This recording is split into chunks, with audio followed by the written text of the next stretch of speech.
15 कोटींच्या कर्जाचं आमिष दाखवून 45 लाखांची फसवणूक. मलकापूर औद्योगिक क्षेत्रातील एक्वा डायनामिक एनर्जी कंपनीकडून पोलिसात तक्रार दाखल.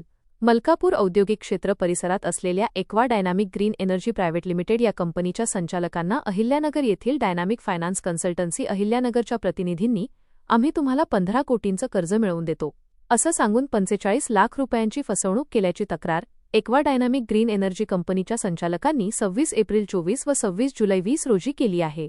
मात्र अद्याप यावर कुठलीही कारवाई झाली नसल्याचं कंपनीचे संचालक सांगत आहेत.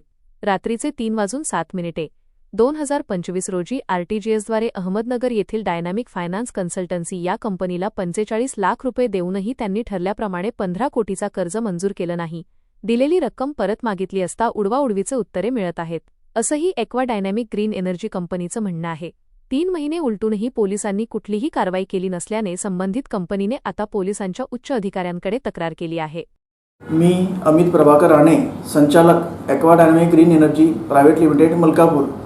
आम्ही सदर कंपनीचे भागधारक जयप्रकाश गानमोडे यांच्या माध्यमातून रवींद्र मेहेंदळे व सौरभ मेहेंदळे यांच्यामार्फत अहमदनगर येथील डायनामिक फिन कन्सल्टंट या कंपनीकडून 15 कोटी रुपये कर्ज घेणार होतो. याकरिता प्रॉमिसरी नोट व शुल्क म्हणून 3% रुपये 45 लाख आमच्या खात्यात जमा ठेवायला सांगितले. त्यानुसार आम्ही आमच्या खात्यात रक्कम जमा केली. यावर मेहेंदळे यांनी सदर रक्कम आपल्या खात्यातून डायनामिक फिन कन्सल्टंट अहमदनगर यांचे खात्यात पाठवा. आम्ही आपणास लगेच डीडीद्वारे रक्कम परत करतो.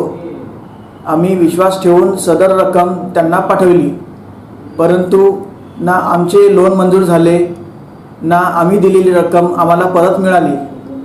आम्ही याबाबत दिनांक 24 एप्रिल 2026 रोजी MIDC दसरखेड पोलीस स्टेशनला तक्रार दिली, परंतु कार्यवाही काहीच झाल्याचे दिसून येत नाही. यामुळे आम्ही 20 जुलै 2026 रोजी उपविभागीय पोलीस अधिकारी कार्यालय मलकापूर येथे ही तक्रार दिली, परंतु अद्याप कोणतीही कार्यवाही झालेली नाही. 45 लाख ही रक्कम मोठी असतानाही पोलीस विभाग गांभीर्याने यावर ॲक्शन घेत नाही, हेच खरे दुर्दैव. आता आमची एवढीच मागणी आहे की आरोपींवर कार्यवाही झाली पाहिजे आणि आमची रक्कम परत मिळवावी. यासाठी पोलीस प्रशासनाने खूप ठोस कार्यवाही केली पाहिजे.